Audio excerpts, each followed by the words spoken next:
Rogativa. Senhor, sobre este lar erguido às dores, traze a consolação da tua graça. Que esta casa de amor se abra a quem passa, por refúgio bendito aos sofredores. Que a tua luz aqui brilhe sem jaça, na palavra dos gênios benfeitores. Que neste ninho de paz, tecido em flores, toda sombra da terra se desfaça. Concede às nossas almas neste abrigo o auxílio excelso de teu braço amigo, no caminho do bem amplo e fecundo. Que se vamos contigo lado a lado, no Brasil do Evangelho restaurado, onde traçaste o coração do mundo. Meus queridos amigos, com essa poesia do Espírito Pedro de Alcântara, queremos prestar essa homenagem ao Centro Espírita Amor e Caridade, que está de aniversário 63 anos de trabalho, de amor, de fraternidade, de caridade com Jesus. Essa poesia foi psicografada pelo apóstolo Francisco Cândido Xavier. Na noite de hoje nós vamos falar sobre como encontrar a verdadeira felicidade.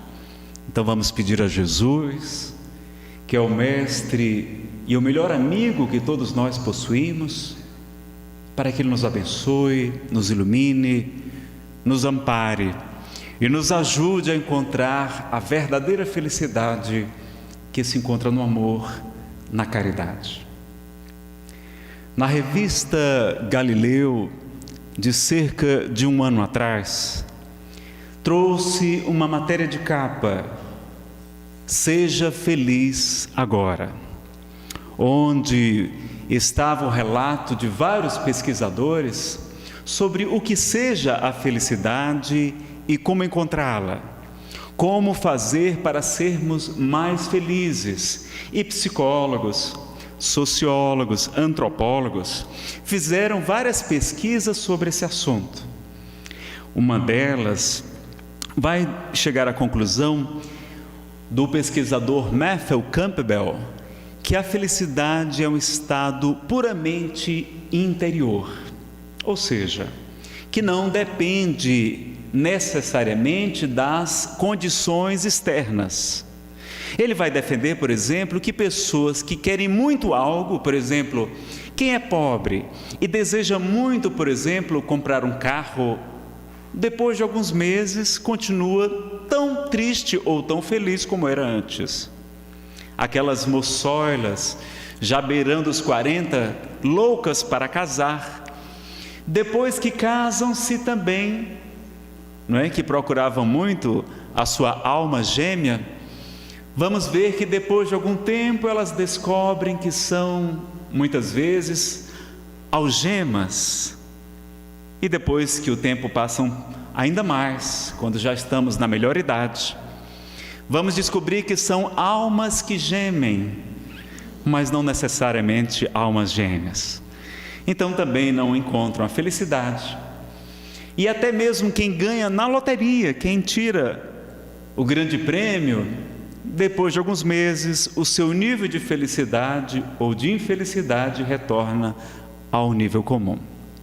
Então não depende do exterior, em que pese muitos de nós também analisarmos o nosso nível de felicidade de acordo com o semelhante. Ou seja, se o nosso colega de trabalho tem um carro melhor do que o nosso, ou se ele tem uma bicicleta, uma moto, enfim, nós usamos padrões de comparação. Se moramos na África, num país miserável, onde quem tem uma bicicleta já se considera feliz, aqui talvez em Anápolis, nessa cidade abençoada, a gente já quer ter um carro de luxo, ou então um carro importado, e quem já o tem, já deseja um jatinho, um helicóptero, uma lancha. Nós nunca estamos satisfeitos. E nós medimos o nosso grau de satisfação de acordo com o que o vizinho possui. Então, vejam que é uma comparação muitas vezes equivocada, porque depende do local onde nos encontramos. Os pesquisadores vão também descobrir que, como Maxwell Maltz, ele vai dizer que a felicidade é um hábito mental e que pode ser desenvolvido, ou seja, as pessoas otimistas, elas são mais felizes.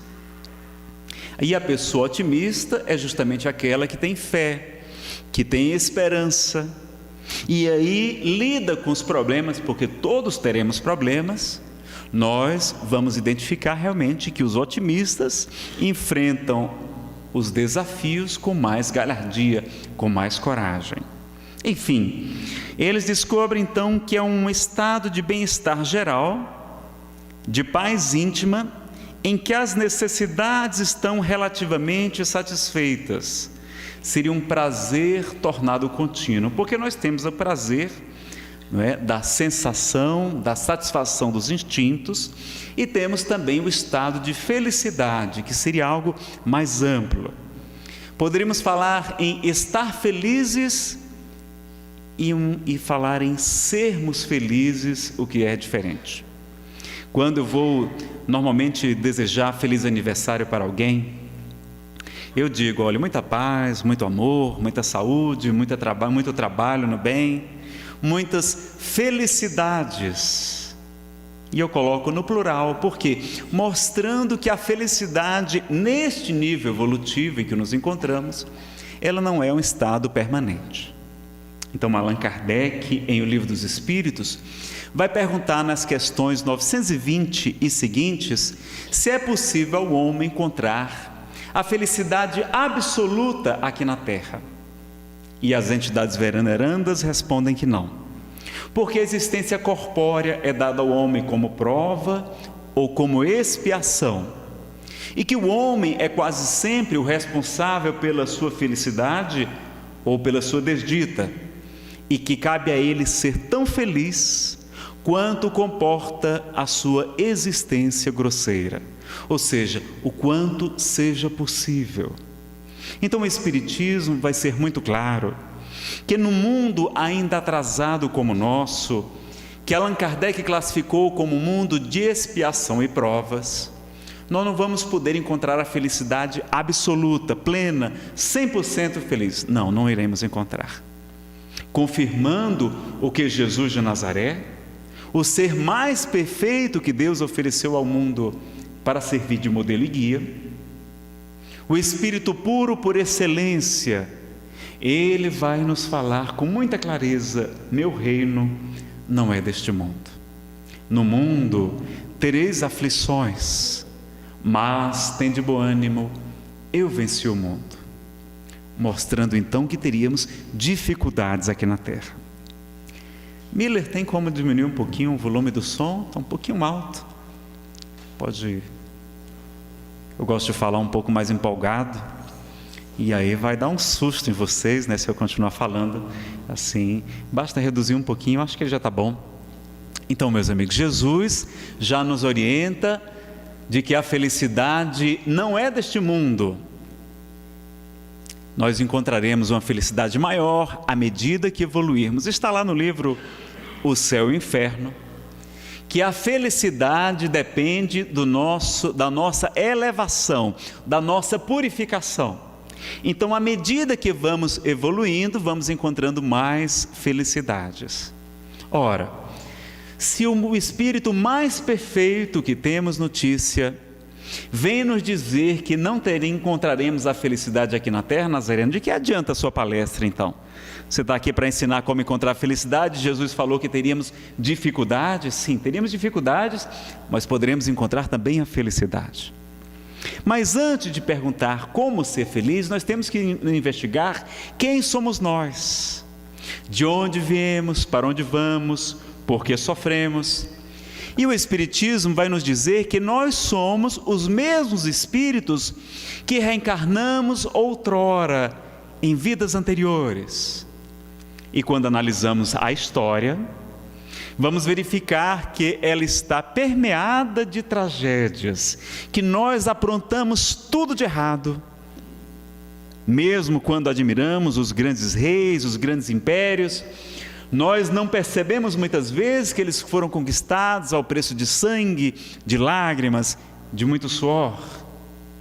Nós matávamos, torturávamos, nós estuprávamos as mulheres, nós vendíamos as crianças dos nossos inimigos como escravos, nós perseguíamos politicamente, levantávamos falso testemunho,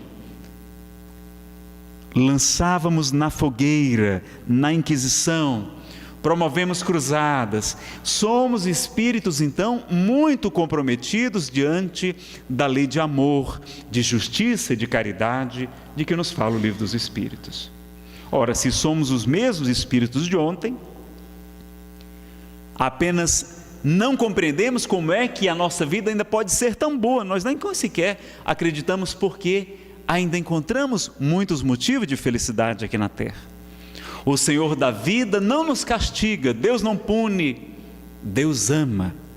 Mas nós, espíritos, ainda nos estágios primitivos da animalidade, ainda cercados de muitos instintos, de muito primarismo, de muito ódio, de vingança, de uma série de problemas, nós nos equivocamos diante do nosso semelhante, diante das leis de amor. Então nós trazemos compromissos. Então, quando Allan Kardec, no Evangelho segundo o Espiritismo, vai analisar a causa dos sofrimentos, ele vai verificar que existem causas atuais, ou seja, desta mesma vida. Nós muitas vezes não estamos melhores porque não nos sacrificamos como deveríamos. Nós não trabalhamos com tanta dedicação, nós não estudamos, enfim, nós negligenciamos muitas tarefas, nós nos excedemos nos prazeres e adquirimos doenças, problemas, consequências negativas, ou seja, temos as causas atuais dos problemas. Mas que existem alguns efeitos, e todo efeito tem uma causa, que nós não conseguimos identificar. Por que sofremos, por que reencarnamos às vezes trazendo uma doença, uma predisposição genética para determinadas enfermidades, porque trazemos uma lesão cerebral, um problema psiquiátrico, uma depressão. Então, se não encontramos a causa nesta vida, ela estará em vidas anteriores. Então, de fato, Emmanuel, o orientador de Chico Xavier, tinha razão. Ele vai dizer que a gente só não erra mais por falta de oportunidade, que se deixar a gente apronta, pessoal. Então nós tivemos milênios de guerras, de torturas, de perseguição, e agora estamos numa condição um pouco melhor. Ainda temos guerra, ainda hoje. E o Senhor da vida é tão misericordioso que Ele nos concede o livre-arbítrio. Nós podemos fazer o que quisermos, mas se temos o direito de errar, temos também o dever de reparar. Então o Espiritismo vai trazer a informação de alguns espíritos. Vão fazer uma comparação que a Terra seria semelhante a um presídio, a um reformatório, a uma escola, a um hospital, a um manicômio, um hospital psiquiátrico. Ela seria uma academia também, onde a gente se fortalece, onde o espírito se desenvolve. Ela seria uma oficina de trabalho. E próprio Bezerra de Menezes, por Chico Xavier, diria que nós estamos aqui todos para sermos consertados. A Terra seria uma grande oficina, estamos aqui para sermos consertados. Então eles fazem uma analogia que vai nos fazer compreender um pouco melhor. Bom, então se nós estamos em um presídio, Nazareno? Não, realmente não parece um presídio, não é? É porque nós comparamos com nossos presídios aqui da terra do Brasil, superlotados, não é? Cheios de enfermidade, de sujeira. Não, o presídio de Deus é um presídio de amor. É tão belo que a gente nem acredita que está num presídio. Alguns espíritos vão dizer, Allan Kardec, no livro Céu e Inferno, que a terra é uma espécie de purgatório. Ora, nós já estamos no purgatório, porque purgar significa limpar, significa purificar. E quem sabe aqui o que significa a palavra expiação, com X, é expiação, quem sabe o que significa? Eu estou falando com os encarnados. Sofrer? Não, não é essa a resposta. Reparar? Não, não é bem essa a resposta. Livrar-se dos pecados? Também não. Vejam que a gente usa algumas palavras e não conhece o significado que o dicionário traz. E quando analisamos a etimologia, expiação significa, segundo o dicionário Wars, cumprimento de pena. Como se a gente estivesse no presídio cumprindo uma sentença. Significa também purificação e depuração, que seriam talvez os significados mais adequados. Mas vejam que lá no Evangelho segundo o Espiritismo, quando um ente querido desencarna, retorna ao mundo espiritual, os Espíritos dizem que nós deveríamos ficar felizes, porque ele já não precisa passar mais tanto tempo neste mundo de sofrimentos, nesse presídio, que ele foi libertado antes, e nós nos queixamos porque o nosso companheiro ganhou liberdade antes da gente. Então realmente temos uma visão equivocada. Então o Espiritismo é muito lúcido em nos dizer que existem muitas moradas na casa de meu Pai. Se assim não fosse, eu já vos teria dito. Mas eis que me vou à frente de vós, a fim de vos preparar o lugar, para aí onde eu estiver, vós estejais também. Então Jesus nos dá a certeza que existem outros mundos, outras esferas, outros planos, outras dimensões. E Allan Kardec vai dizer que existem mundos primitivos, aqueles planetas em formação, que existem os mundos de expiação e prova, como o nosso, onde predomina o mal. Ou seja, os espíritos que habitam esses planetas somos, na maioria, mais maus do que bons.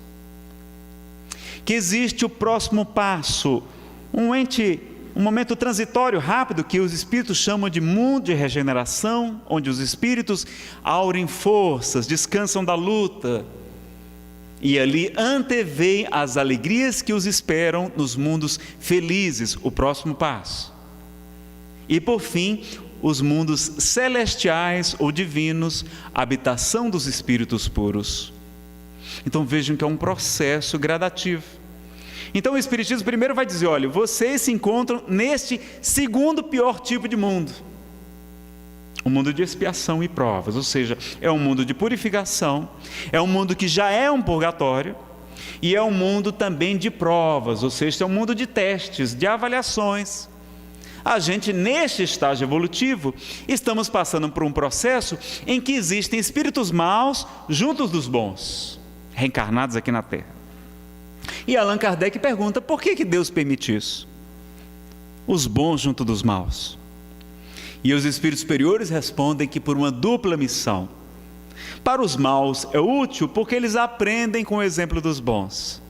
E para os bons é útil porque os maus lhes servem como instrumentos de prova, para testar o nosso amor, a nossa paciência, o nosso perdão, a nossa tolerância.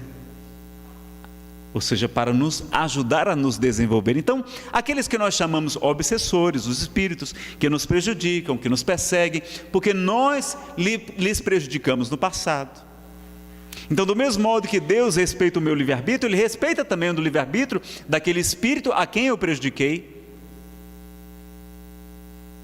E por isso Jesus vai nos dizer, apressa-te para pagar o que deves.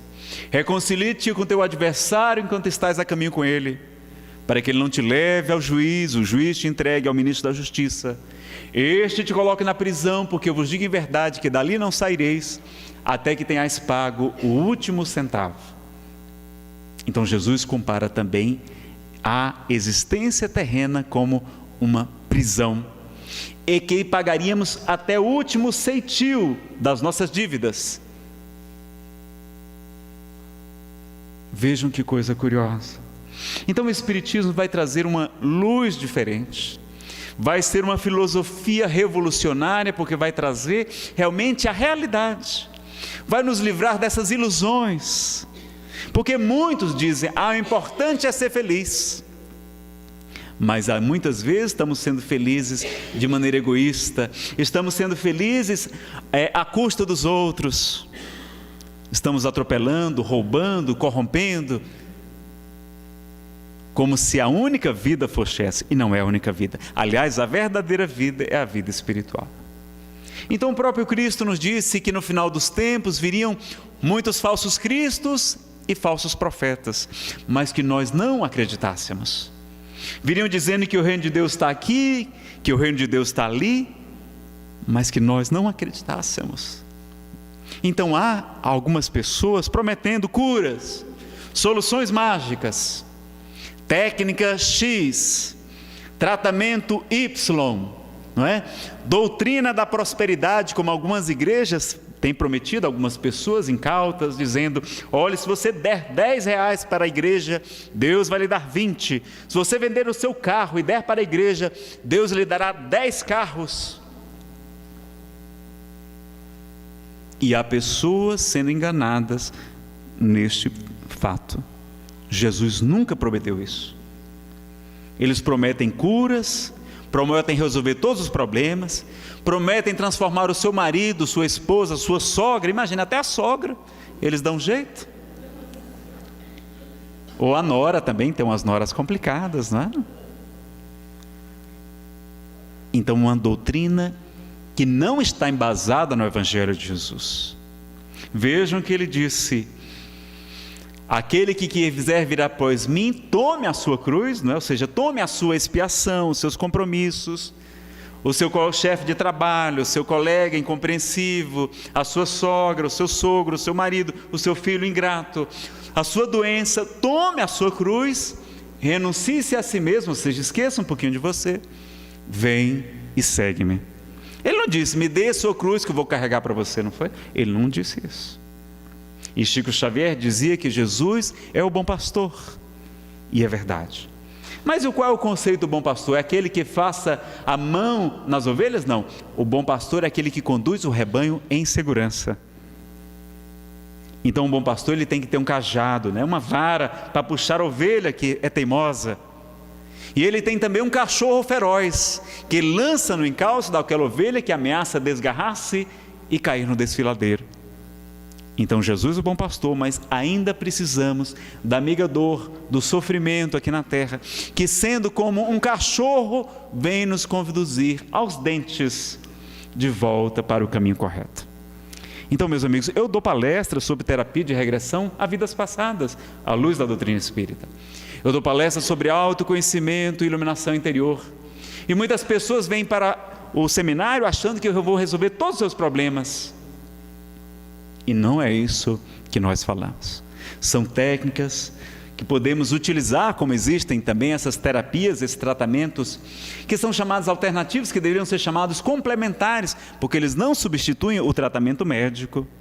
Aliás, o tratamento espiritual não dispensa o tratamento médico. Nós vamos tratar do perispírito, do modelo organizador biológico e não do corpo. Então, o médico é o profissional competente para fazer as realizações, os procedimentos médicos, para prescrever a medicação. No Espiritismo, nós não estamos interessados em curar corpos perecíveis. Não estamos aqui para concorrer com a medicina, mas sim para regenerar a humanidade, para promover o crescimento espiritual do ser humano. Então, vamos ver com muita cautela essas técnicas, essas coisas. Podemos encontrar alívio. Isso Jesus prometeu: vinde a mim, todos vós que estáis cansados e sobrecarregados, e eu vos aliviarei. Ele prometeu alívio, mas ele não prometeu resolver todos os nossos problemas, não. Prometeu aliviar-nos. Recebei o meu jugo, não é? A minha lei, a minha orientação, o meu fardo, porque o meu jugo é suave e o meu fardo é leve. E encontrareis repouso para as vossas almas. Não é nem para o corpo, diz o Espírito Santo. Encontraremos repouso para as nossas almas. Continuaremos trabalhando cada vez mais com Jesus. Então vejam que o Espiritismo primeiro muda o ponto de vista. Nos ensina que é uma realidade diferente. E que temos muitas vidas e por isso temos compromissos e enfrentaremos dificuldades no mundo de expiação e provas. Então, Nazareno, como é que nós vamos fazer para encontrar a felicidade? Bom, nós podemos fazer uma comparação. Se há essa vertente de dizer que a terra é um presídio, aliás, no livro Céu e Inferno, curiosamente, há um capítulo chamado O Código Penal da Vida Futura, o capítulo número 7, onde encontraremos 32 artigos, onde os espíritos, com a lucidez de Allan Kardec, vão nos falar desse código de leis que nos regem a existência. E podemos fazer uma comparação. Então, ora, se estamos no presídio, no mundo de sofrimentos, como é que faremos para sermos mais felizes? Bom, em primeiro lugar, sabemos que é um presídio diferente, não é? É um presídio belo que tem praias, como as minhas praias lá do Ceará. Tem sorriso de crianças, temos rosas, temos amigos, temos o amor das mães, o carinho dos pais, dos nossos irmãos. É um presídio diferente, é o presídio de Deus. Então, vamos ver com esse desconto. Então, se temos aqui um presídio, quem é o diretor do presídio? Bom, o diretor do presídio é Jesus de Nazaré. Nazareno e os outros missionários são missionários enviados por eles, nós acreditamos. Por exemplo, Emmanuel, no livro A Caminho da Luz, vai trazer uma informação, é uma opinião deste espírito. Há no movimento espírita quem não concorde, eu preciso ressaltar isso também. Mas Emmanuel vai dizer que Jesus presidiu a formação do planeta Terra. Já era um espírito puro há mais de 4,5 bilhões de anos atrás, segundo os dados da ciência. Então, nós vamos entender quando ele no Monte das Oliveiras vai dizer: Pai, glorifica-me agora, do mesmo modo que me glorificaste na criação do mundo, na criação do planeta, não do universo, na criação do planeta Terra. Porque ele é filho de Deus, não é Deus, jamais declarou-se Deus. Aliás, quando alguém chegava, ele perguntou: bom mestre, ele redarguiu: bom, por que me chamas de bom? Bom só há um, Deus. Mas mestre, dizei o bem, porque eu o sou. Ele se declarava mestre, mas tinha a humildade de não se declarar bom, porque estava diante de espíritos ainda atrasados, imperfeitos, jovens, crianças na infância espiritual. E é natural errar também, pessoal. Não vamos ficar com sentimento de culpa, não vamos ficar com remorsos paralisantes porque nos equivocamos, não. Deus sabia que nós iríamos errar. Se Ele não quisesse que errássemos, teria nos criado anjos, espíritos puros que não erram, dotados de toda a sabedoria e de todo o amor. Anjos não erram, mas Deus cria incessantemente espíritos, e eles são formados simples e ignorantes, ou seja, sem conhecimento, e vão evoluindo com o passar dos milênios, dos milhões de anos. Então somos irmãos das plantas, dos animais, somos um reino acima, o reino hominal, mas ainda estamos distantes do reino angelical.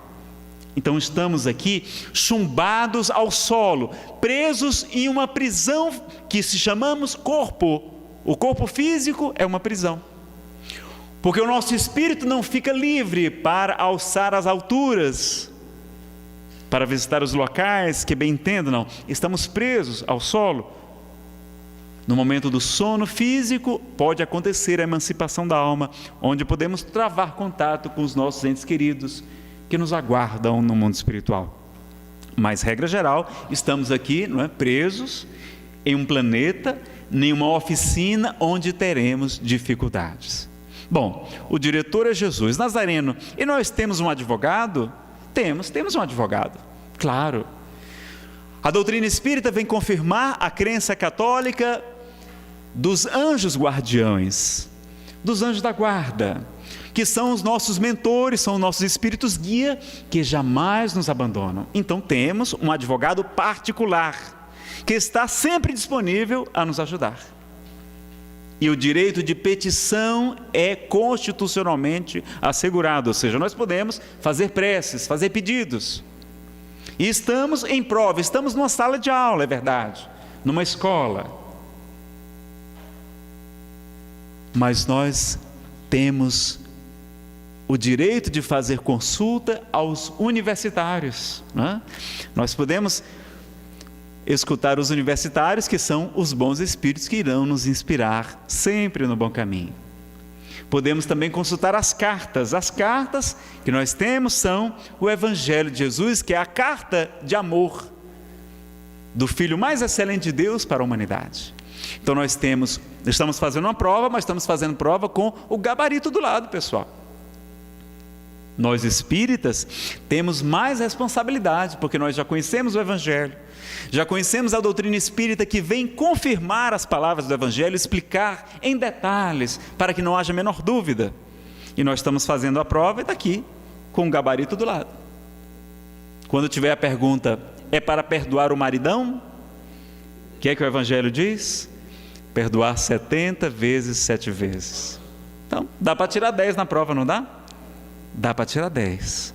Então nós estamos fazendo prova, porque estamos sendo separados do joio do trigo, a separação dos cabritos das ovelhas. Então é um momento de prova, é um momento de seleção. E Jesus nos narra essa parábola, dizendo que ele havia semeado trigo e veio o inimigo, e durante a noite semeou o joio, ou cisânia. É uma planta muito parecida com o trigo, mas é uma erva daninha. E os seus servos lhe perguntam: Senhor, devemos arrancar o joio? E eles: não arrancai agora, porque se o tirardes neste momento, podereis levar muito trigo jovem que está nascendo. Deixai-os crescer juntos, mas ao final arrancai o joio aos molhos, aos montes. Então haverá um momento que já começou. Nós vamos ver na obra kardeciana, no livro A Gênese, o capítulo 18 tem como título: Os tempos são chegados. Lá não está dizendo os tempos vão chegar, é 2012, 2050, não, já são chegados desde aquela época, há 150 anos atrás. Então os tempos já são chegados desde aquela época. Desde então já estamos em processo de transição planetária, que nós vamos falar com mais detalhes amanhã. Então está tendo essa triagem, essa separação daqueles maus, daqueles menos maus, porque não somos bons. Jesus foi muito claro dizendo: geração incrédula e pervertida, até quando vos suportarei? Raça de víboras, túmulos caiados, brancos por fora, mas cheio de podridão e de iniquidades por dentro. Nós ainda somos assim. E vejam que ele vai nos trazer o roteiro de felicidade. Jesus já nos trouxe, eu vou apenas repetir. Ele vem nos falar do Sermão do Monte, onde estão o roteiro para a felicidade que todos nós precisamos encontrar. Quem sabe o que significa bem-aventurado? Feliz. Então Jesus vai falar de felicidade. Bem-aventuranças são as felicidades reservadas aos santos, aos espíritos nobres. Então quando Jesus diz bem-aventurados, ele está dizendo felizes. E o que é que ele vai nos dizer? Quem sabe qual é a primeira bem-aventurança do Sermão do Monte? É importante saber qual é a primeira. Ela vai ser a chave para muitas outras virtudes. Estou dando uma dica, está lá no Evangelho segundo o Espiritismo. Uma alma se salvou.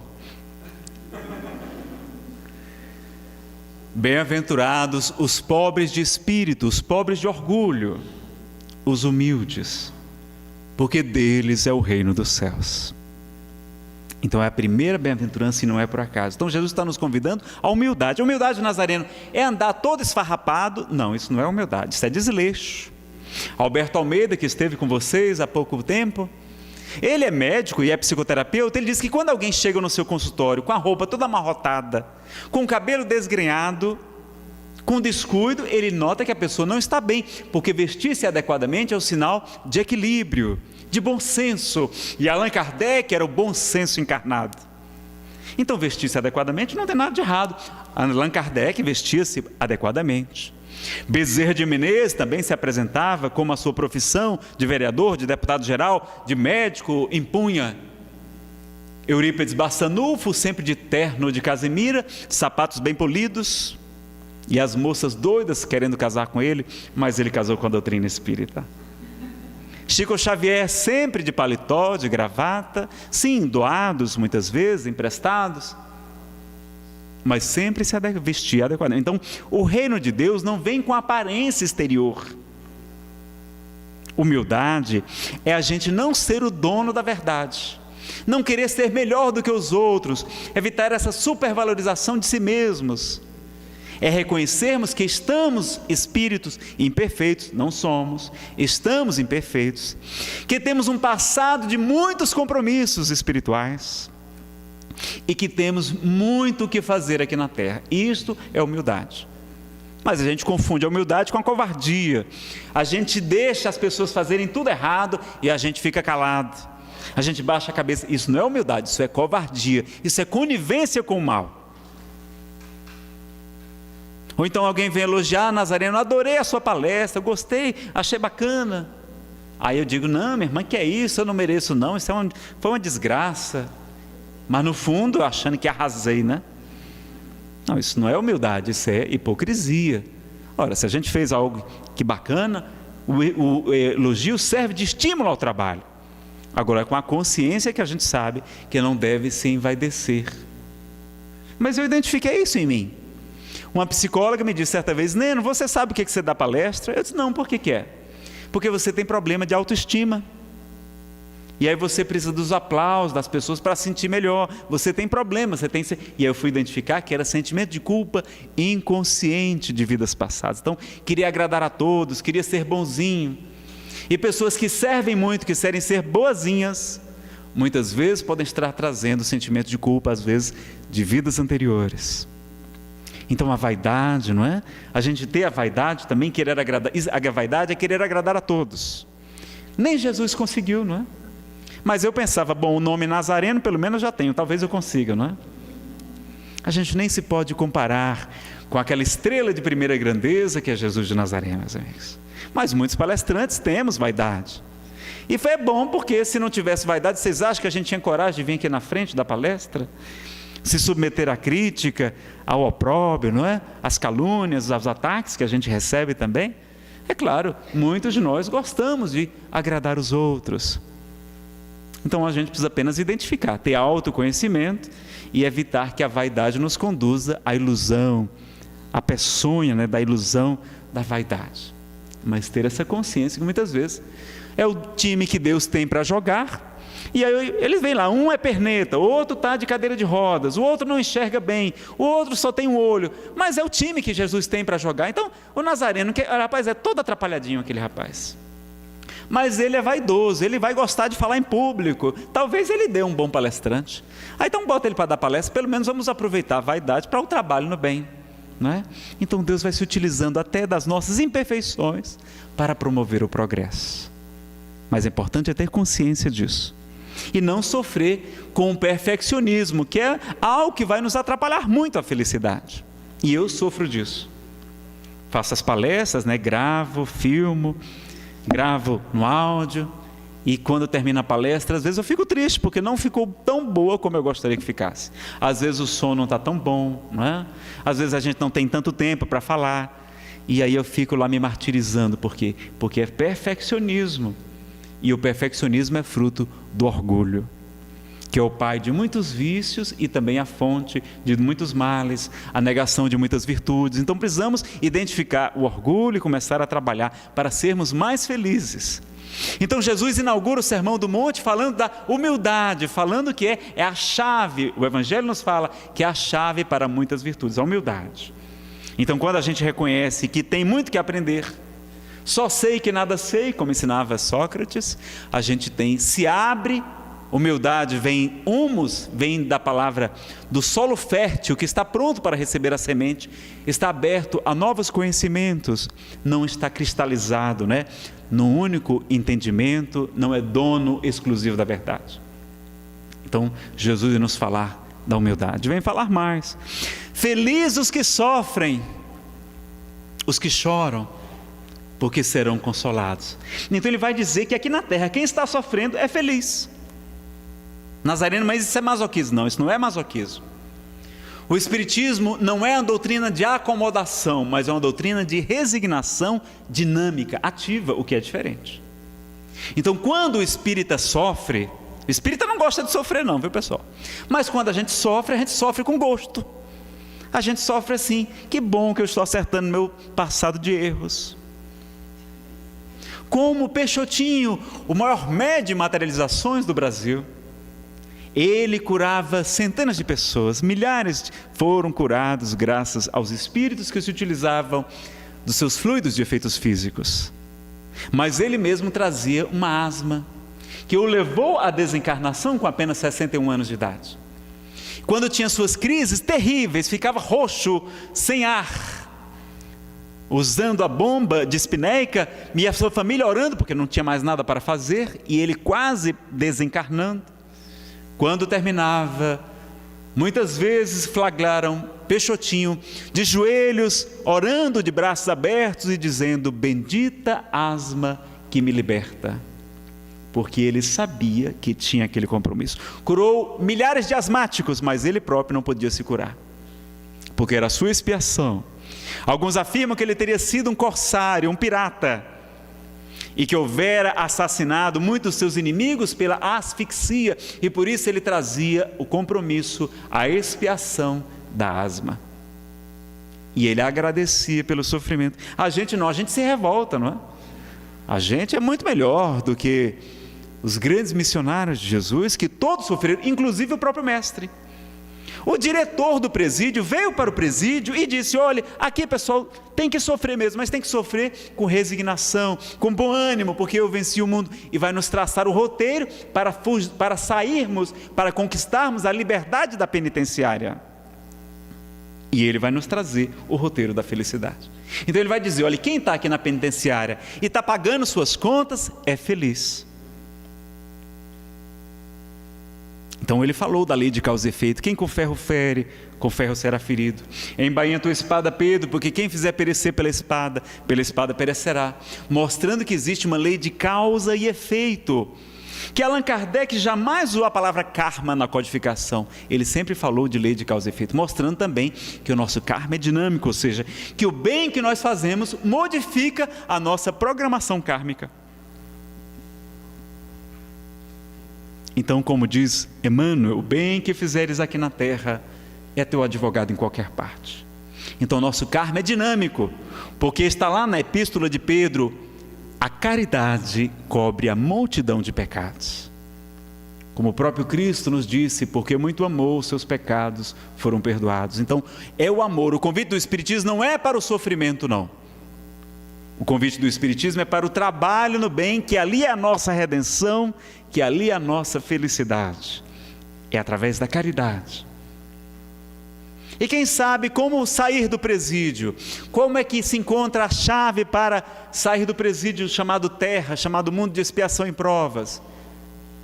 Quem sabe qual foi a chave que Jesus nos disse para encontrarmos, para sairmos desse planeta para um mundo melhor?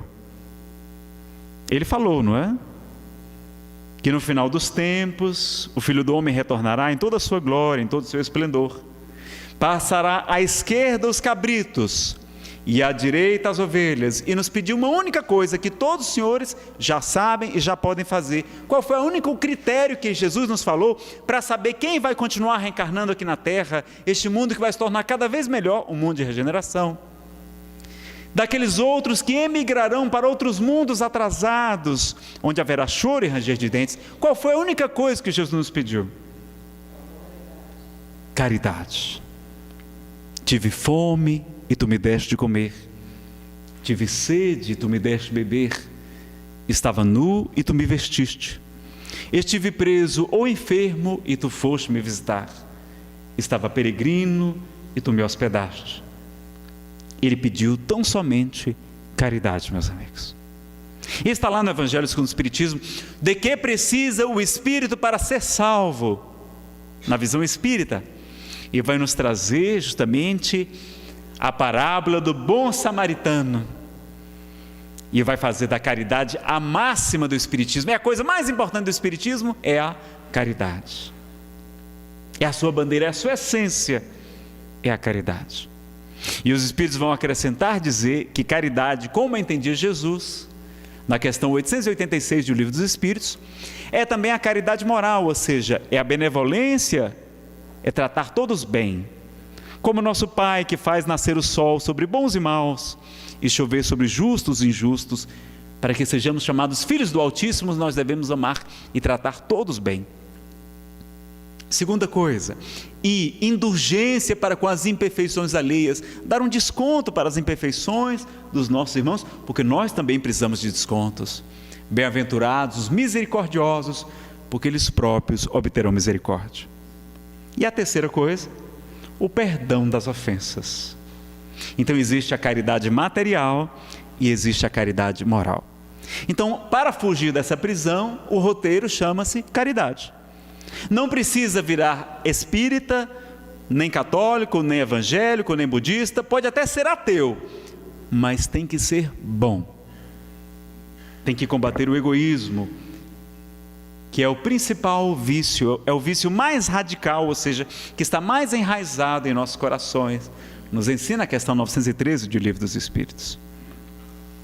Então vejam, que nós já sabemos que estamos no presídio e já temos a chave do presídio, é a caridade. Mas tem alguns que, não se contentando de estar no presídio, ainda colocam em si mesmos algemas, que são justamente o quê? Outros espíritos a quem nós prejudicamos, e que viram o que nós chamamos no espiritismo de obsessores, de espíritos que desejam nos prejudicar.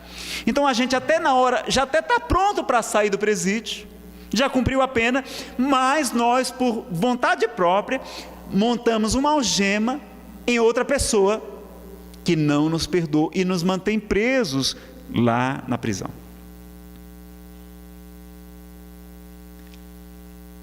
A algema do ódio, da vingança. E como é que a gente encontra a chave para o ódio? Como é que a gente faz para libertar a algema? O perdão. O perdão é a chave. Então Jesus nos diz: perdoai para que Deus vos perdoe. Vai nos trazer a parábola do credor incompassivo, dizendo que o nosso pai é semelhante a um rei, que tendo muitos servos, manda prestar contas, e um deles lhe devia 10.000 talentos, uma fortuna, cerca de 72 quilos de ouro, milhões de reais. O servo lança-se diante dele de joelhos e diz: Senhor, apieda-te de mim, tem paciência, eu te pagarei toda a dívida. E o rei, que era muito bom, perdoa integralmente toda a dívida. Mas aquele mesmo servo, a caminho de casa, encontra um subservo seu, que lhe devia apenas 100 denários, 100 dinheiros, uma quantia muito pequena. Pega-o pelo pescoço e diz: paga-me o que deves.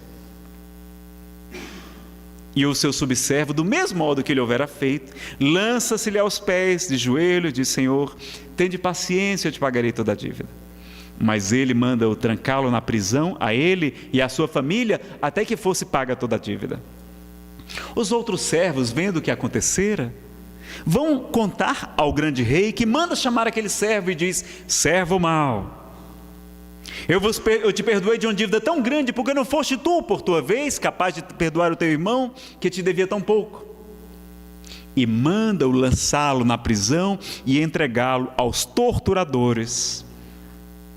Assim vos fará o meu Pai, diz Jesus, se não perdoardes do fundo do vosso coração o irmão que peque contra vós. Então Jesus nos fala do perdão, que devemos perdoar sempre, que temos a obrigação de perdoar se queremos ser perdoados pelo nosso Pai. Então a chave também está em nossas mãos. Vejam que Ele está certo quando vem nos dizer que o reino de Deus está dentro de vós. Depende só da gente. Não vai ser o marido que vai nos fazer feliz, nem a esposa, nem os filhos. Não, ninguém.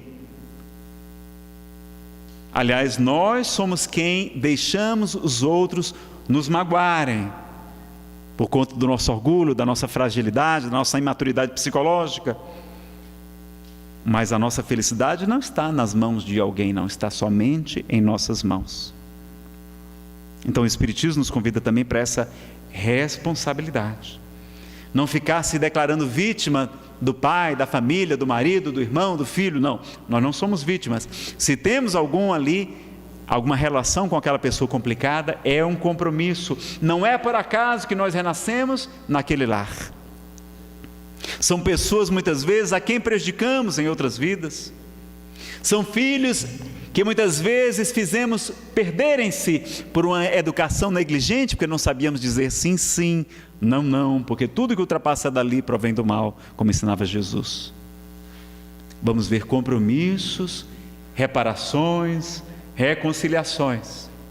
Então, nesse presídio, é curioso, alguns tentam evadir-se, tentam fugir do presídio e dizem que é melhor se suicidar. E tivemos muitos filósofos e psicólogos defendendo isso. Schopenhauer, Kierkegaard, muitos defendendo o niilismo, que não existe nada. E alguns defendiam, olha, a melhor solução para ser feliz é se matar, é o suicídio. E aí os alunos, certa vez, ficaram intrigados e foram conversar com esse grande mestre, porque ele já estava idoso e nunca tinha se matado. Mas por que o senhor, que vive dizendo que o melhor é se suicidar, nunca se suicidou? Ah, porque eu tenho que estar aqui para ensinar isso para os outros. Sabido, né? Mas realmente, se analisarmos somente a vida do ponto de vista material, quando encontramos as provas, as dificuldades, a melhor solução, entre aspas, aparenta ser o suicídio. Só que nós não morremos. Perdemos o corpo, que é somente uma veste, e prosseguimos. E aquela lesão que causamos a nós mesmos gera sequelas no corpo espiritual ou corpo incorruptível, gerando doenças, enfermidades, problemas, reencarnações com sequelas. Daí porque Jesus nos diz, se teu olho é motivo de escândalo, arranca-o e lança-o para longe de ti, porque é preferível entrar na vida, ou seja, é preferível reencarnar sem o olho, do que teu espírito e teu corpo condenado.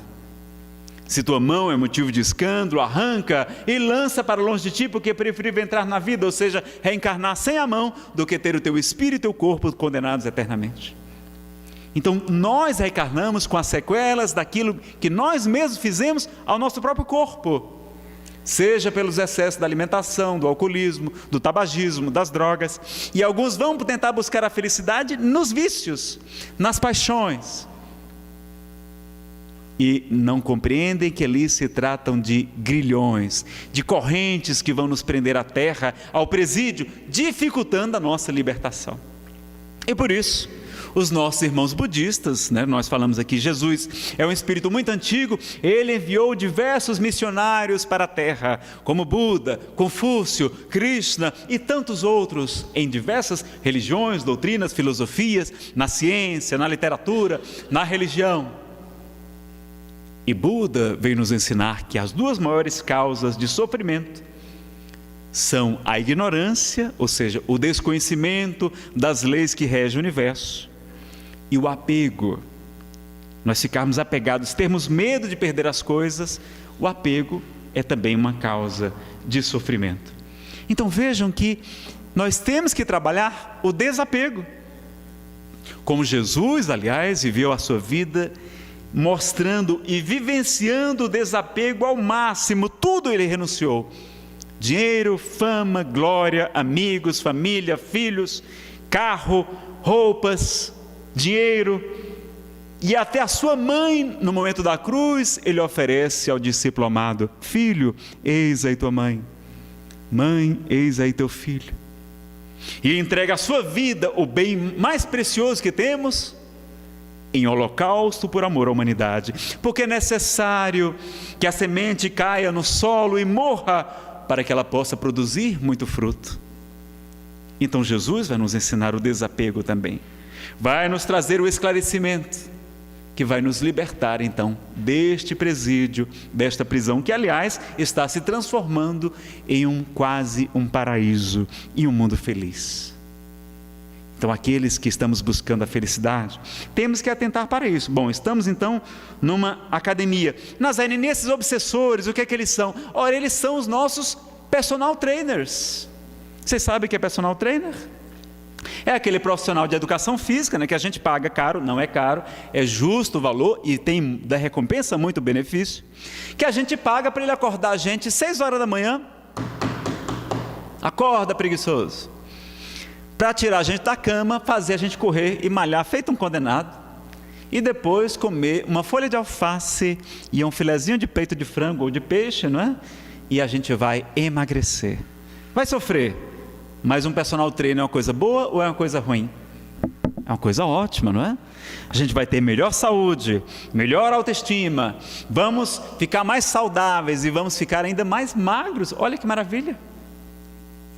Então os obsessores são os nossos professores particulares. São eles que nos conduzem muitas vezes de volta ao bom caminho.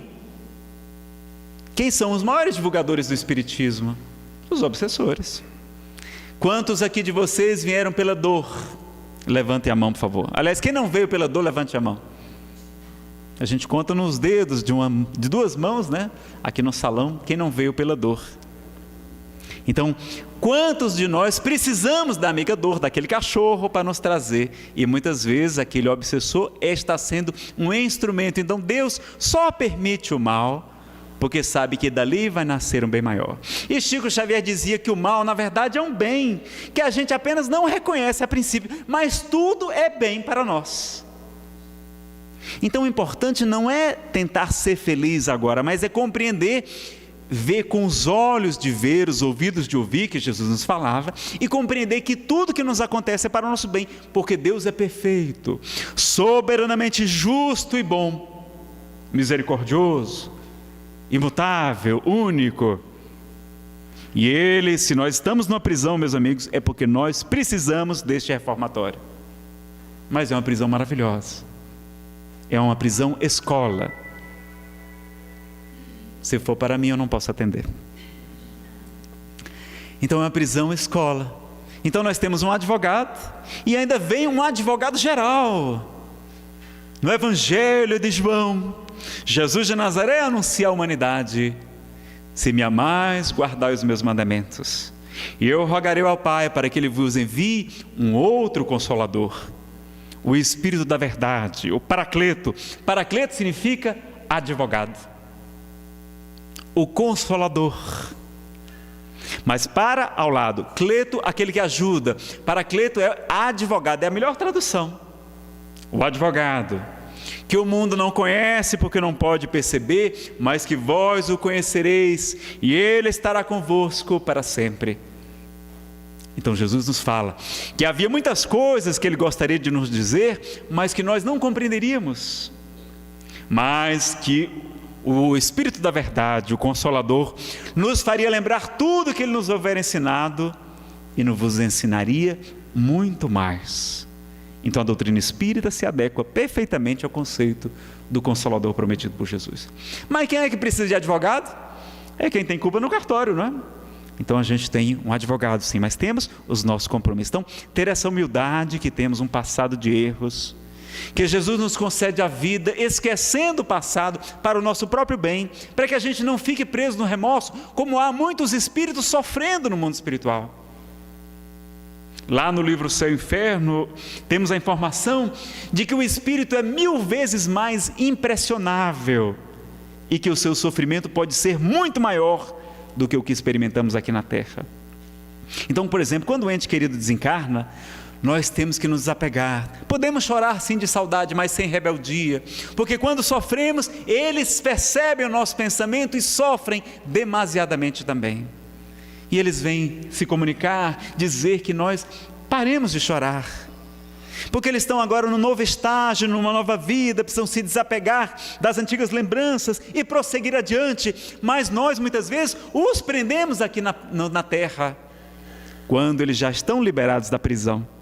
E Emmanuel vai nos trazer informação de que 3/4 dos espíritos que desencarnam aqui na terra não vão de imediato para regiões felizes do mundo espiritual, ficam presos aqui às suas preocupações, ao seu ciúme, ao seu apego, às suas questiúnculas. Então nós nos mantemos ainda, já estamos livres, porque a liberdade da prisão se chama morte. A morte é uma libertação, não é uma coisa ruim, é uma coisa maravilhosa, se ela vem no devido tempo, se a gente não abrevia, se a gente não comete o suicídio, seja direta ou indiretamente, não é? Pelo excesso de comida, de bebida, correndo no trânsito, andando indisciplinadamente, usando drogas, enfim, abreviando a nossa vida. Se nós não morremos pelo suicídio, a morte é uma maravilha.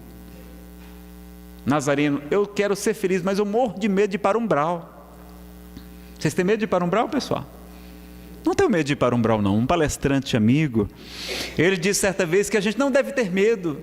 E todo mundo me pergunta, mas por que a gente não tem que ter medo de ir para o umbral? O umbral seria como se fosse o purgatório, na visão espírita, não é? Porque não existe infernos eternos, não é? Na doutrina espírita existe sempre um Deus de misericórdia, de inteligência, de perfeição, que quando o espírito se arrepende, ele tem a sua oportunidade de recomeçar. Então, lá a gente vai ver no livro e no filme Nosso Lar, o espírito André Luiz vai passar 8 anos numa região de sofrimento no mundo espiritual. E tem gente morrendo de medo para o umbral. E esse expositor diz, não tenham medo, porque lá no umbral vai estar assim de gente conhecida. A gente vai reencontrar os amigos todos lá, até o pessoal do centro espírita. Mas você, Paulo, lá de Silvânia, aqui no umbral, pois é, meu amigo, fazer o quê? Você, Domício, o presidente da casa, aqui, pois é, fazer o quê? E aquela pessoa complicada, aquela sogra, ou aquela nora, você, eu tinha certeza que você vinha para cá, não é? Então, para que esse sofrimento, não é? E eu já falei para minha esposa, disse, Fernanda, quando eu desencarnar, coloca uma placa bem grande, um crachá, escrito trabalhador. Que é para, se por acaso eu for passar algum tempo lá no umbral, as pessoas me encontrarem, mas Nazareno, você que dava até palestra, você aqui. Eu vou dizer, eu estou aqui, mas estou a trabalho. Então o que é que eu vou fazer? Vamos dar palestras no umbral, vamos aplicar passe, vamos fazer estudo sistematizado da doutrina espírita no umbral, vamos fazer, não é, doutrinação, vamos fazer o bem, floresça onde for plantado. Se Deus acha que é útil que eu esteja lá e Deus é perfeito, eu vou aceitar e vou fazer o bem onde eu estiver. Então a gente vai fazer tanto bem lá, pessoal, que os maus espíritos, olha, tira essa turma daqui porque eles estão atrapalhando muito, manda eles lá para Nosso Lar, enfim, para outra cidade espiritual, né? Porque eu devo ir lá para o Ceará, né? Quando vocês encontrarem uma cidade espiritual assim, cheia de rede, água de coco, castanha de caju, pronto, vocês sabem que estão numa colônia espiritual cearense, é uma dessas que eu quero ir. Rapadura, não é? Então essas coisas gostosas lá do Ceará. Então a gente não tem essa preocupação, né? Se umbral é purgatório, e purgar significa limpar, e se Deus, que é a suprema inteligência do universo, acha que é útil a gente ficar algum tempo por lá, vamos passar lá. É um intensivo. O Espírito Samuel Lucas diz, Nazareno, não tenho medo de umbral não, umbral é como se fosse um spa. Eu disse, como é que é spa? Você sabe o que é spa? Aquele hotel caro, chique, não é? Que a gente vai, paga uma fortuna para passar fome, e para o povo acordar a gente e ficar malhando o dia inteiro, fazendo hidroginástica, malhação, não sei o que, atividade física, não é? O spa é uma coisa boa ou uma coisa ruim? É uma coisa ótima. Sai bem para a saúde, fica mais jovem, mais bonito, mais magro, enfim, o spa é ótimo. Então, lá no umbral nós vamos queimar as nossas gordurinhas do orgulho, as gordurinhas da indiferença, do egoísmo, da incredulidade. É um lugar de purificação, de depuração também, é um intensivo. Agora, a gente não precisa passar pelo umbral. Essa história de que todo mundo passa pelo umbral não é verdade não, viu, pessoal? Está lá no livro Nosso Lar. A dona Laura, a mãe do Lísias, ela diz que foi aqui na terra uma pessoa que viveu com muito sacrifício. Bem-aventurados os pobres. Jesus também nos fala. E ela passou muitas necessidades, ficou viúva muito jovem. Criou seus filhos com dificuldades, com lutas, com resignação, com sacrifícios. E ela vai direto para Nosso Lar. Não passa pelo umbral, onde o seu marido já a aguardava. Então vejam que nós podemos passar direto para lá. Depende do que fazemos aqui na terra. Seremos ajudados no mundo espiritual do mesmo modo que auxiliarmos aqui na terra. Então, se nós queremos felicidade do ponto de vista espiritual completo, nós temos que analisar, bom, neste momento agora nós estamos precisando acertar nossas contas. Estamos aqui no presídio, não vamos querer fugir pelo suicídio, porque quando o preso tenta se evadir da prisão, ele é recapturado e ele é colocado num local mais seguro ainda, numa cela solitária, às vezes numa camisa de força, e às vezes vemos com o corpo deformado, na idiotia, na paralisia cerebral, na paralisia, na tetraplegia, porque para evitar que a gente cometa o suicídio de novo. Havia uma criança que era cega, que tinha muitas enfermidades, e sua mãe foi muito aflita conversar com Chico. Disse, Chico, o meu filho tem todos esses problemas e agora os médicos querem amputar as 2 pernas. E Emmanuel disse, Chico, diga à nossa irmã que ela obedeça os nossos irmãos médicos. porque esse menino já se suicidou várias vezes em vidas passadas. E mesmo cego, agora, ele já sabe onde tem um rio e planeja atirar-se suicidando-se. Então, amputar as pernas será uma bênção para aquela criança. Como Ledinha também. A maior cura de Peixotinho não foi uma cura física, foi uma cura do espírito. Era uma menina linda, jovem, e começou a demonstrar os sinais da lepra. Seus pais fazem os exames, remetem para São Paulo, e antes de chegar ela avisa em casa: se eu estiver com lepra, eu me suicido. Porque ela era linda. Mas ela ouve falar de Peixotinho, e vai até ele, e nas sessões de materialização, tem a oportunidade de aparecer diante dela o espírito de irmã Sheila, a médica generosa do mundo espiritual. E ela vai dizer: Ledinha, minha filha, você está com lepra. Os resultados vão ser positivos. Mas Ledinha, minha filha, não se suicide, porque já é a terceira vez que você vem com esta expiação e você foge pelo suicídio, agravando o seu problema. Olhe, minha filha, eu estou viva, a morte não existe, eu prossigo, bela e radiante. E ela, ao final da reunião, chorando, diz: não se preocupem, eu não vou me suicidar. Os seus pais, como tinham muitos recursos, colocam num apartamento no fundo da casa, e não numa colônia de rancenianos. Naquela época não tinha tratamento, não tinha medicação. Hoje tem tratamento, tem cura. E ela recebia muitas pessoas que vinham consultar, receber conselhos daquela que era uma alma agora já iluminada. E um dia ela liga para Peixotinho, era muito amiga dele, e diz: Peixotinho, hoje eu estou muito feliz, porque agora eu estou cega e não preciso mais enxergar as minhas deformidades, as minhas chagas da lepra. E Peixotinho dizia que aquela foi a maior cura que ele realizou aqui na terra, porque foi a cura do espírito, porque ela compreendeu que precisava passar por aquela expiação. Como Jesus Gonçalves também, o poeta de além túmulo, que vem na terra com a experiência da lepra, conhece a doutrina espírita e se agiganta, reaparece para Divaldo Franco como um mendigo, trazendo as chagas ainda da hanseníase, e quando Divaldo vê, diz: meu Deus, deve ser um espírito obsessor. E ele diz: não, Divaldo, sou apenas seu irmão. Divaldo começa a fitá-lo, e de repente começa a cair, o seu corpo todo vai se desmanchando, se transformando em luz, e Divaldo pensa: meu Deus, é um anjo. Não, Divaldo, sou apenas teu irmão. E se apresenta como Jesus Gonçalves, o poeta das chagas redentoras, que mesmo conhecendo a lepra, encontrou a felicidade. Então o Espiritismo, meus amigos, vai nos trazer a felicidade, mesmo na diversidade, na dificuldade, nas lutas, na doença, porque vai nos trazer a esperança. Porque está lá no Livro dos Espíritos que a felicidade, do ponto de vista material, é a posse do necessário. Nós só precisamos do necessário. E que do ponto de vista espiritual, é a consciência tranquila e a fé no futuro. Então o Espiritismo vai falar da felicidade que nos aguarda no mundo espiritual, nas reencarnações mais belas, mais avançadas, em mundos superiores, e aqui na própria terra, como o próprio Cristo nos diz: bem-aventurados os brandos e pacíficos, porque eles herdarão a terra. Então o planeta não vai ser destruído, e poderemos reencarnar no mundo com muito mais tecnologia, com mais ciência, com melhores remédios, com mais tratamento, com mais saúde, com mais civilização, com mais organização, com mais amor, com mais fraternidade, com mais espiritualidade. E este é o convite do Cristo. Neste momento estamos ainda purgando as culpas, os remorsos que estão grafados em nossa consciência. Não é Deus que nos castiga. As leis de Deus se encontram grafadas na consciência, como nos ensina o Livro dos Espíritos. E muitos de nós, trazendo aquela consciência culpada, aquele remorso, pedimos, programamos e aceitamos reencarnar, passando por provas muito difíceis, porque sabemos que era uma maneira de levar paz à nossa consciência aflita. Então lá na questão 258 e seguintes do Livro dos Espíritos, Allan Kardec pergunta se eles planejam, se eles anteveem o principal gênero de provas que experimentarão aqui na Terra, e os espíritos superiores dizem que sim, e nisto lhes consiste o livre-arbítrio.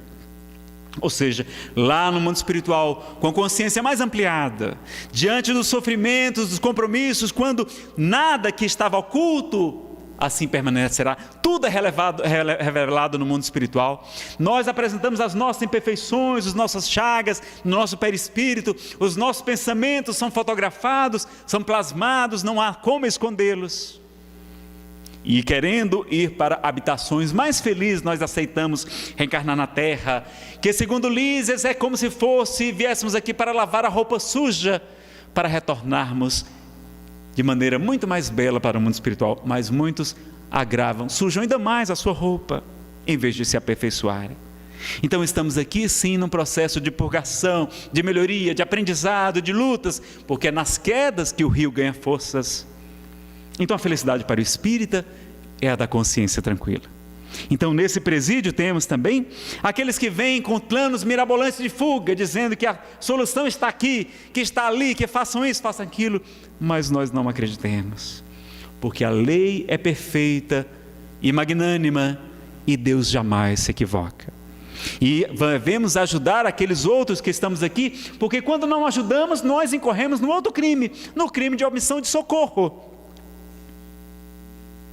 Então está lá no livro dos Espíritos. Não é porque a gente pode pensar, Nazareno, você está falando dessas coisas, mas eu venho aqui para o amor e caridade, eu tomo meus passos, eu não faço mal a ninguém, está tudo bem não? O que é que vocês acham? Bastará o homem não fazer o mal para ser agradável a Deus e assegurar a sua posição futura? O que é que vocês acham? Não, porque se somos responsáveis pelo mal que praticamos, somos responsáveis também pelo mal que surge da omissão nossa no bem. Se a gente podia fazer um bem e não fez, e dali surge o mal, nós somos corresponsáveis. Então, a omissão não é humildade, é covardia.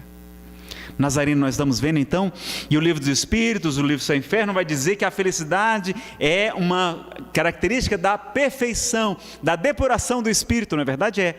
Então o nosso problema são as nossas imperfeições morais, exatamente. Elas são inclusive os plugs que vão permitir a influência perniciosa dos maus espíritos. São as imperfeições morais, nos ensina o livro dos Médiuns, que completa neste ano 150 anos. E como é que a gente faz para acabar com as nossas imperfeições morais? Olha, Allan Kardec descobriu que existe uma causa para quase todas as nossas imperfeições. Quem sabe aqui qual a causa de quase todas as nossas imperfeições? Segundo o capítulo 3, item 9 do livro A Gênese. Qual é? Não, o orgulho é fruto dele. Também é fruto dele. Também é fruto dele. Vaidade também é fruto dele. Arrogância também é fruto dele. Não vai salvar nenhuma alma, não? Pessoal, Allan Kardec não é para ser lido, não é para ser estudado, é diferente. Então a gente tem o dever de conhecer, de estudar, de analisar as obras fundamentais da doutrina espírita. E no livro A Gênese, o Codificador, que é um livro de hipóteses, de teses, que não passou pelo controle da universalidade do ensino dos Espíritos, está lá na sua introdução. Mas ele vem trazer uma tese muito interessante. Ele vai dizer que a principal causa das nossas imperfeições é o instinto de conservação. Ou seja, é o instinto de autopreservação da espécie. Ele não se delonga nesta questão, não desmembra, mas o Espírito Samuel Lucas veio nos trazer alguma contribuição e veio dizer: Nazareno, quais são os instintos de conservação? Nós temos a fome, temos a sede, temos o sexo, temos o sono. Se nós exagerarmos nele, provocamos desarmonias. Mas existe um instinto de preservação também, que é o instinto do medo. O medo, ele preserva a nossa espécie, ele impede a gente de cometer loucuras, não é verdade? Mas o medo em excesso vai provocar quase todas as nossas imperfeições. O egoísmo, por exemplo, é fruto do medo. A avareza.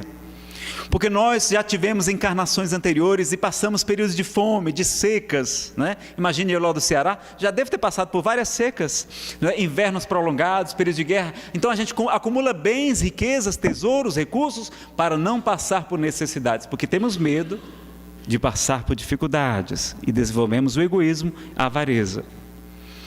O orgulho, a vaidade, também é medo.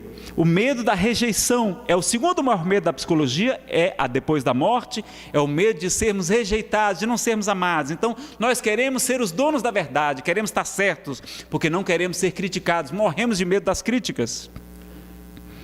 Aliás, vocês querem uma solução para nunca mais serem criticados na vida? Quem aqui nunca foi criticado, por favor, levante a mão. Nossa, não se salvou ninguém, não é? São 3 regras bem fáceis. A primeira é: não diga nada, para que ninguém critique o que você falou. A segunda regra é: não faça nada, para que não critiquem os seus atos. E a terceira regra é: não seja nada, para não incomodar os outros, né? Não provocar inveja.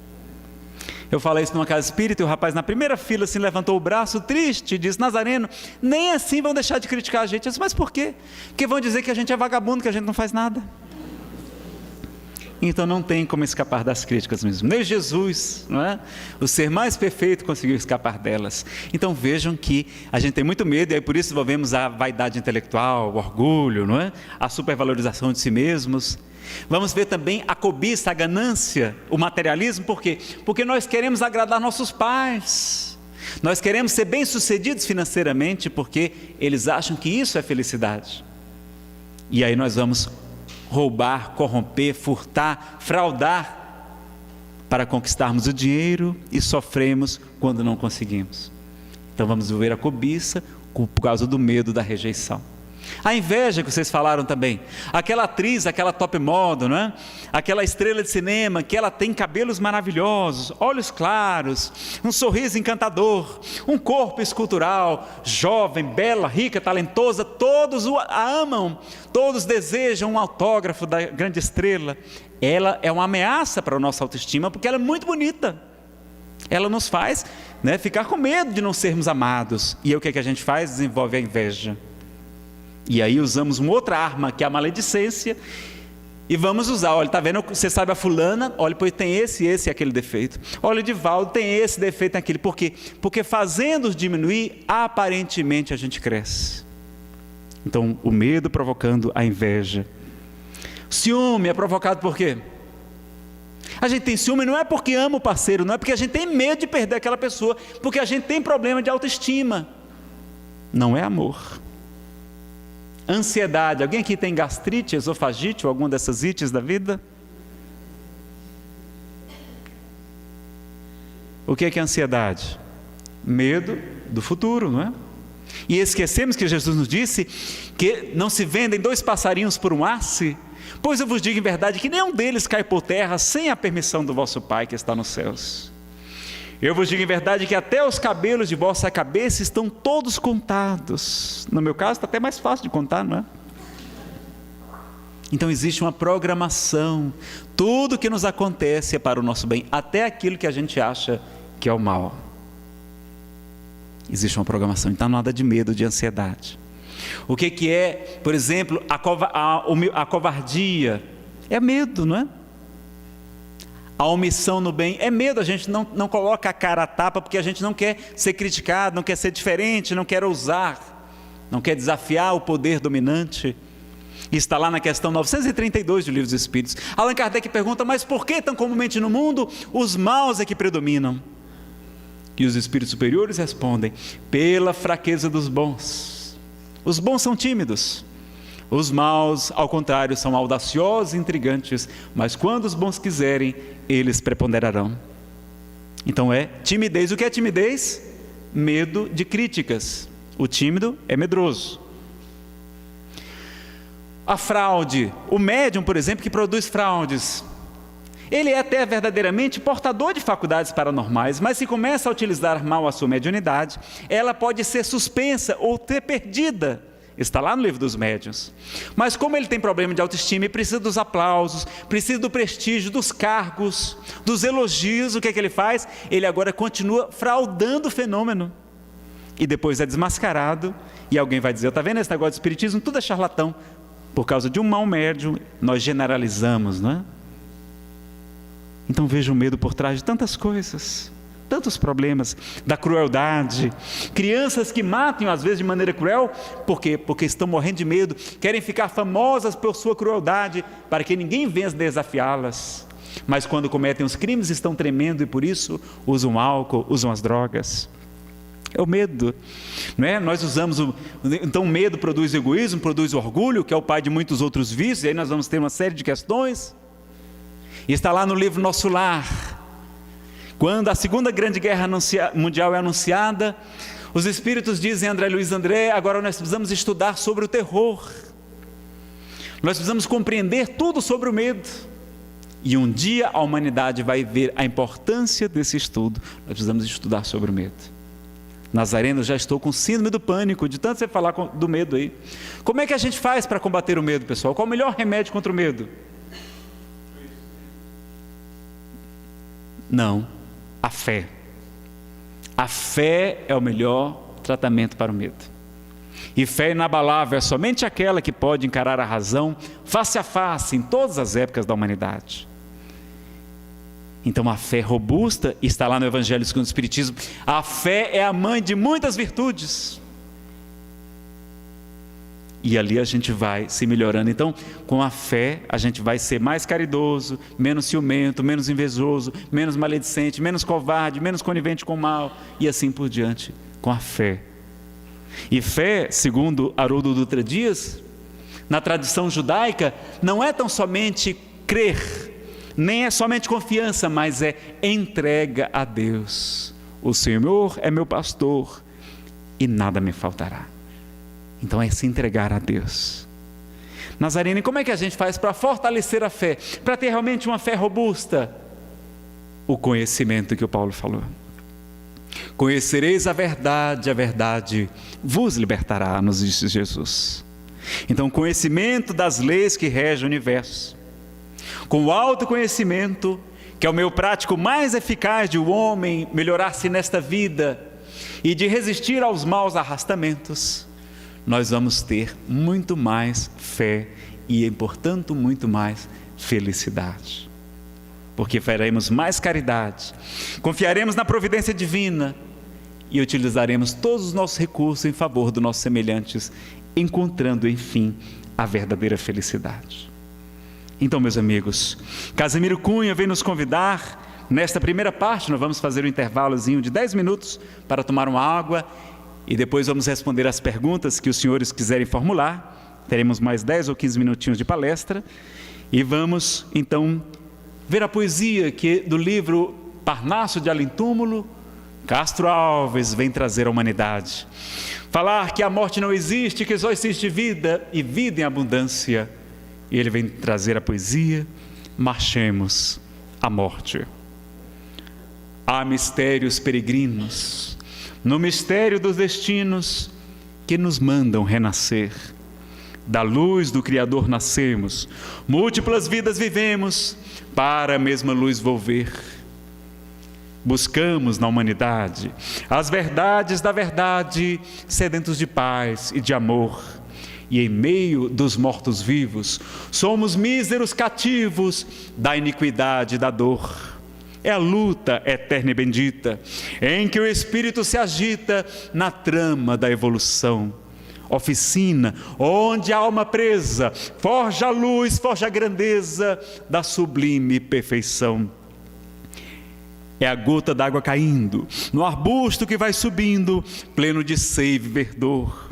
O fragmento do estrume, que se transforma em perfume na corola de uma flor.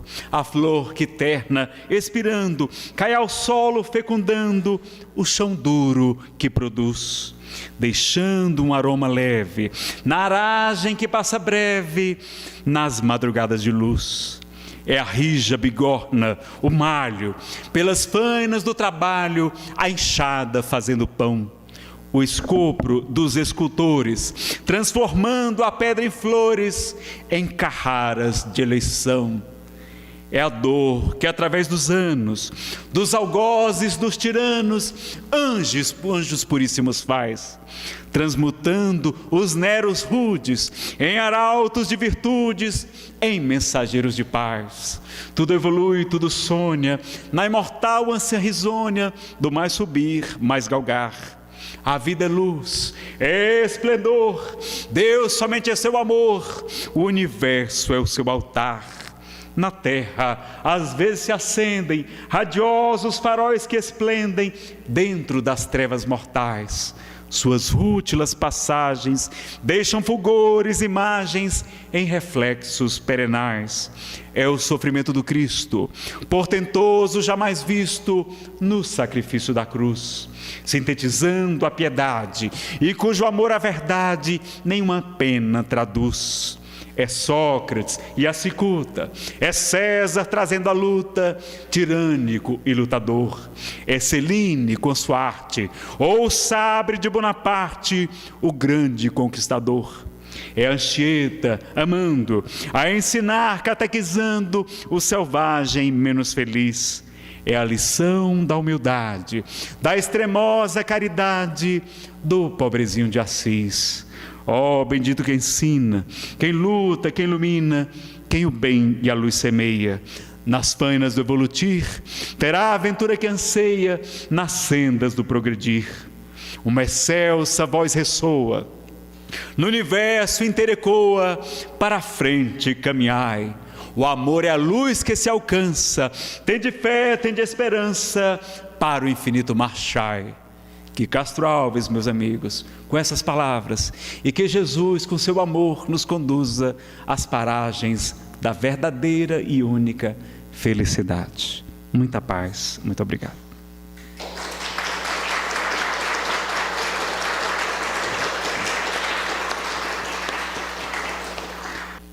Bom, meus amigos, temos então mais alguns minutinhos.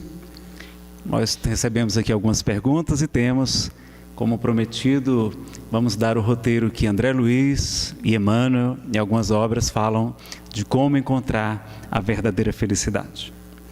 Uma pergunta: a felicidade só depende de nós ou há situações que outros são responsáveis? Sim, eles podem influenciar, não é? Nós poderemos ser mais felizes com algumas pessoas, menos felizes com outras pessoas, mas é um estado íntimo, depende sobretudo de nós. Se compreendermos que aquele lá é um personal trainer e que não é por acaso que a gente está precisando, né, nós poderemos aprender e transformar aquele momento de dificuldade em um desafio à nossa capacidade de amar, de perdoar, de tolerar, para que possamos realmente chegar à condição de anjos.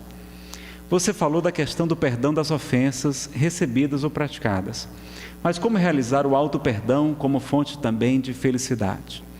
Bom, pessoal, o auto-perdão é um dever nosso. Jesus nos disse que deveríamos amar a Deus sobre todas as coisas e amar ao próximo como a nós mesmos. Se nós não nos perdoamos, nós não estaremos cumprindo o mandamento maior, porque nós não nos amaremos. Então nós temos o dever de amar até os inimigos, quanto mais a nós mesmos. Então o auto-perdão é fundamental, pena que o tempo não dá para a gente se estender, mas tem essa palestra já gravada, auto-perdão, felicidade sem culpa, ela faz parte do kitzinho de depressão, onde a gente explora esse assunto e mostra que Jesus veio nos falar do auto-perdão. Falou duro com os hipócritas, com aqueles que tinham muito conhecimento e que geravam um sentimento de culpa nos seus semelhantes, condenando, julgando, dizendo que era puro, que era impuro. Mas era extremamente generoso com os pecadores, com as pessoas simples, com os humildes. Então ele vem nos trazer dois discursos completamente distintos. Vamos ver que quando encontramos este Cristo Consolador que o Espiritismo nos apresenta, vamos encontrar um Deus de amor, de misericórdia e de perdão. Bom, o que André Luiz então fala, nos trazem de informações sobre a questão da felicidade?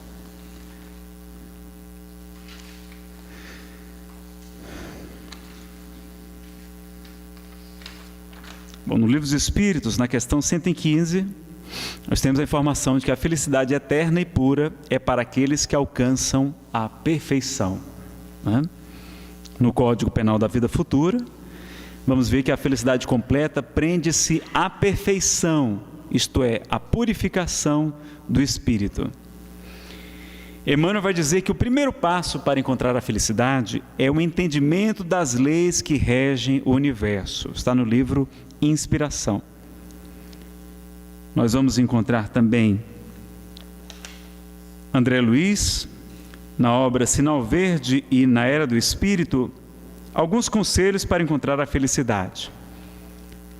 A felicidade reside no endereço exato da consciência tranquila. Então, a consciência tranquila é o primeiro passo para a felicidade. Então, trabalhar, fazer a nossa parte, com esta autoaceitação, que é também autoamor, nós não vamos querer nos comparar com os grandes missionários de Jesus, Francisco de Assis, Madre Teresa. Nós não somos espíritos daquela envergadura, ou pelo menos não sou. Então a gente fazer aquilo que dá conta. A natureza não dá saltos. Reconhece-se o verdadeiro espírita pelo esforço que empreende em domar as suas inclinações morais, pela sua transformação, pela sua reformulação. Ensina-nos Allan Kardec. Então é o esforço, é buscar a porta estreita, porque largo e espaçoso é o caminho que leva para a perdição. Segunda regra: quem se aceita como é, diante da vida e dá a vida o que tem de melhor, quem caminha mais facilmente para ser feliz como espera ser. 3. Se você aspira a ser feliz e ainda traz consigo determinados complexos de culpa, comece a desejar a própria libertação, abraçando o trabalho em favor dos semelhantes, o processo de reparação do dano que hajamos causado em prejuízo de alguém. 4. A alegria do próximo começa muitas vezes no sorriso que lhe queremos dar. 5. Pensemos no bem e falemos do bem, destacando o lado bom dos acontecimentos, pessoas e coisas. 6.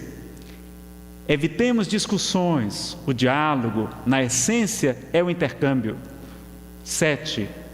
Estimemos a tarefa dos outros, prestigiando-as com entusiasmo e louvor na construção do bem.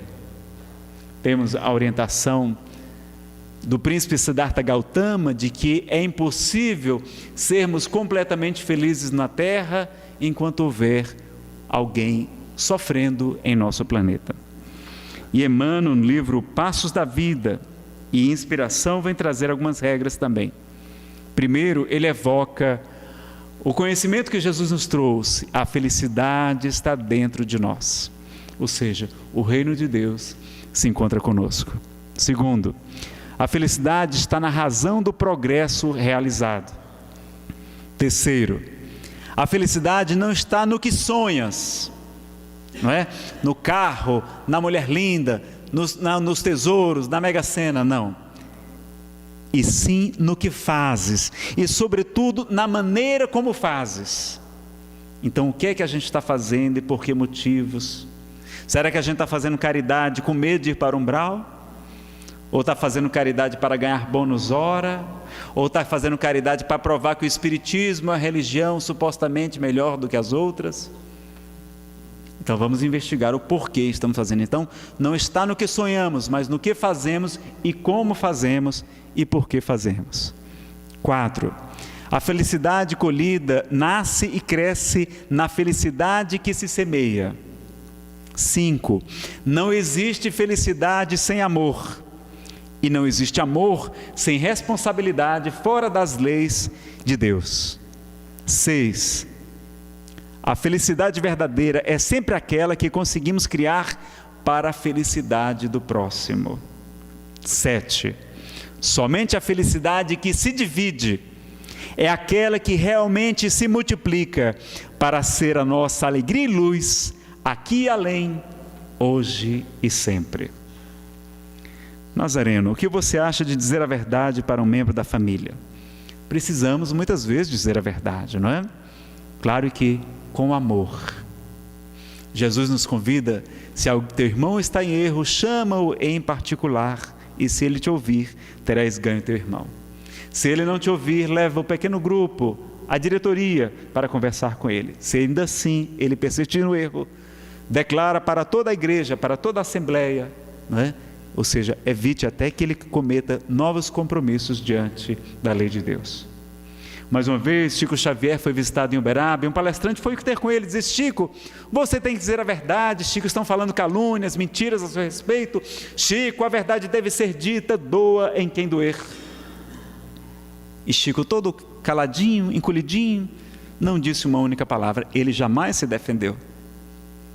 E psicografou apenas um verso: no mundo, a felicidade para se encontrar com esplendor é uma gota de verdade dentro de 1 litro de amor.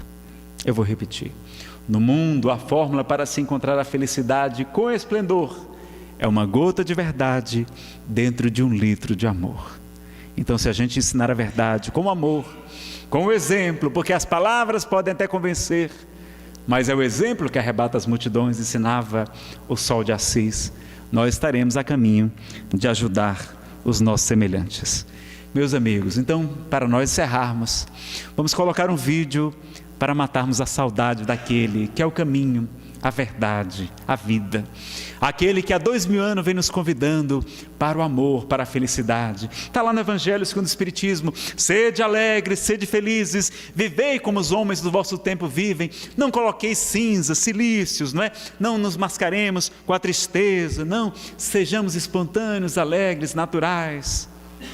Não vamos querer pousar de santo quando não temos ainda a santidade. Vamos evitar o puritanismo e vamos buscar a pureza, que é diferente. Viver como vivem os homens que viveram na terra. Então Jesus nos convida: vós sois o sal da terra, o fermento da massa, a luz do mundo. Brilha a vossa luz e resplandeçam as vossas obras diante dos homens, para que eles glorifiquem a Deus. Jesus nos convida para o trabalho, para o amor, para a felicidade.